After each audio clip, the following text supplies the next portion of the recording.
बहुत सारे स्टूडेंट्स जो ऑस्ट्रेलिया अप्लाइड है जीटी क्लियर ना होने की वजह से काफ़ी परेशान हैं।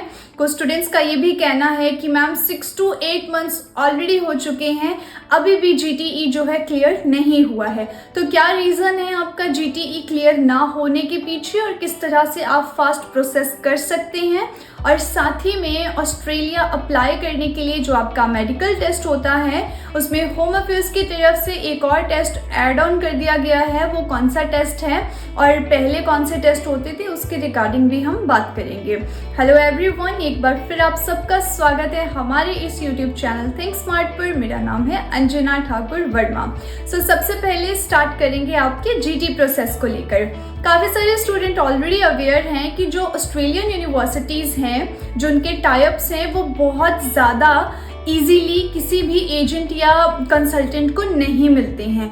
तो होता क्या है कि नॉर्मली जो जिस लोकेलिटी में आप रहते हैं वहाँ पर छोटे से छोटे जो एजेंट्स या कंसल्टेंट होते हैं वो आपकी प्रोफाइल्स को थ्रू असेस करवाते हैं। फॉर एग्जांपल, किसी एक छोटे एजेंट ने किसी एक बड़ी कंसल्टेंसी को आपकी जो प्रोफाइल है वो फॉरवर्ड की है, हैंडओवर की है, और इसकी वजह से जो आपका प्रोसेस है वो ज़्यादा डिले होता है बिकॉज उनके पास में डायरेक्ट टाइप नहीं है यूनिवर्सिटी के। ये एक बहुत बड़ा रीज़न है जो कुछ एक स्टूडेंट को नहीं पता होता है, बिकॉज स्टूडेंट ये समझते हैं कि हमने एजेंट को प्रोफाइल दे दी है तो ये हमारी ही प्रोफाइल पर काम कर रहे हैं। येस, बट सम टाइम बहुत ज़्यादा टाइम लग जाता है सिर्फ एक इस रीज़न की वजह से।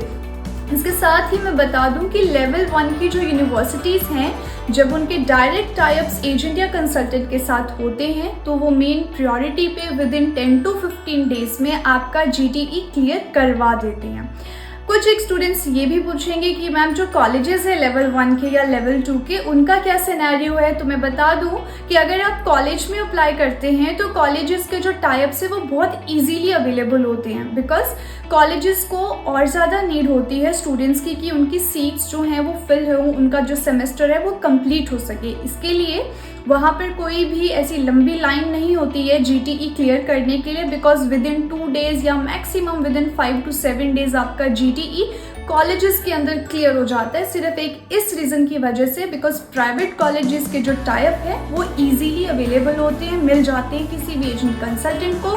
बट जो लेवल 1 यूनिवर्सिटीज़ हैं, टॉप 8 ग्रेट यूनिवर्सिटीज़ हैं, उनके जो टाइप्स हैं वो इजीली नहीं मिलते किसी भी एजेंट को।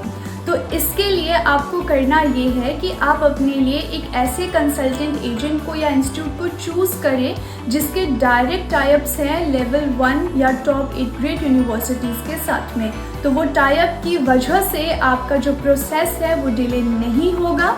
अगर आप ऑलरेडी ये कर चुके हैं, आप स्विच कर चुके हैं अपने प्रीवियस एजेंट से नेक्स्ट एजेंट के लिए, तो भी अगर ये इशू आता है तो आपको जो स्टूडेंट है जिसकी फ़ाइल अप्लाइड है, आपको खुद यूनिवर्सिटी को ईमेल या फिर कॉल करना चाहिए, बिकॉज स्टूडेंट के जो रिमाइंडर्स होते हैं या उनकी कंप्लेंट होती है उस पर वो जल्दी रिएक्ट करती है यूनिवर्सिटीज़। अगर किसी एजेंट के थ्रू कोई रिमाइंडर गया है या कॉल्स या ईमेल्स होते हैं उसके रिप्लाईज नहीं आते हैं तो वो स्टूडेंट्स को प्रायोरिटी बेसिस पर रिप्लाई करते हैं। तो आप ये ज़रूर अपनी प्रोफाइल पर चेक करें, अगर दोनों चीज़ों में से कोई भी चीज़ मिसिंग है आपके प्रोफाइल में तो आप अकॉर्डिंगली यूज़ कर सकते हैं। बिकॉज येस, इंटरव्यूज़ काफ़ी आ रहे हैं ऑस्ट्रेलियन यूनिवर्सिटीज़ की तरफ से, टाइम भी कुछ केसेस में, कुछ प्रोफाइल्स में यूनिवर्सिटी की बैकलॉग की वजह से ज़्यादा लग रहा है। सो स्टे पॉजिटिव, डरना बिल्कुल भी नहीं है, आपका भी बहुत जल्दी वीज़ा आ जाएगा अगर आपका सेम पॉइंट या डाउट था।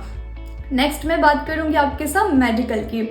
मेडिकल के लिए अगर हम देखें तो ऑस्ट्रेलिया में मेडिकल टेस्ट के लिए पहले जो रिक्वायरमेंट थी वो आपका जो टेस्ट होता था जिसकी रिक्वायरमेंट है वो है आपकी चेस्ट एक्सरे की और यूरिन टेस्ट, और साथ ही में कोविड के बाद में कोवैक्सीन। तो जितने भी स्टूडेंट्स ऑलरेडी अप्लाइड हैं या फिर ट्रेवल कर चुके हैं वो ये 3 मेनली टेस्ट को करवा के होम अफेयर्स को सबमिट करके ट्रैवल कर चुके हैं। बट अब एक टेस्ट जो एड ऑन होने वाला है वो है ब्लड टेस्ट। तो ब्लड टेस्ट भी ऐड ऑन होने वाला है। अगर आप में से कुछ एक एप्लीकेंट्स ऐसे भी होंगे जो ऑलरेडी टेस्ट करवा चुके होंगे, मेडिकल टेस्ट, और ये सोच रहे होंगे कि किसी भी रीज़न की वजह से या डेफोमेंट की वजह से या आप एक पर्टिकुलर इनटेक का वेट कर रहे हैं, तो आप उसी मेडिकल के साथ में रीअप्लाई करेंगे जो कि 1 ईयर के लिए वैलिड होता है।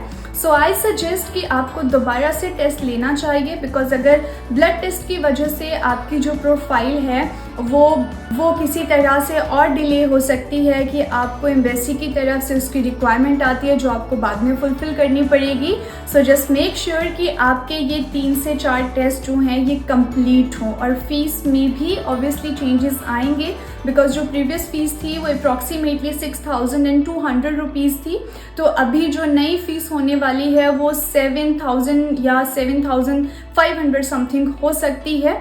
तो अकॉर्डिंगली आप अप्लाई कर सकते हैं अपने टेस्ट के साथ में, और ऐसे ही अपने जीटी प्रोसेस को फास्ट कर सकते हैं। अगर किसी भी तरीके की हेल्प चाहिए थिंक स्मार्ट की तरफ से, तो कॉन्टैक्ट नंबर फ्लैश हो रहा है आपकी स्क्रीन पर, आप कॉन्टैक्ट कर सकते हैं किसी भी फाइलिंग प्रोसेसिंग के लिए, एसओपी राइटिंग के लिए, फ्री ऑफ कॉस्ट काउंसलिंग के लिए। तो आज के लिए इतना ही। चैनल को ज़रूर सब्सक्राइब करें और वीडियो को ज़्यादा से ज़्यादा शेयर करें, बेल आइकन को प्रेस करें। Thank you for watching.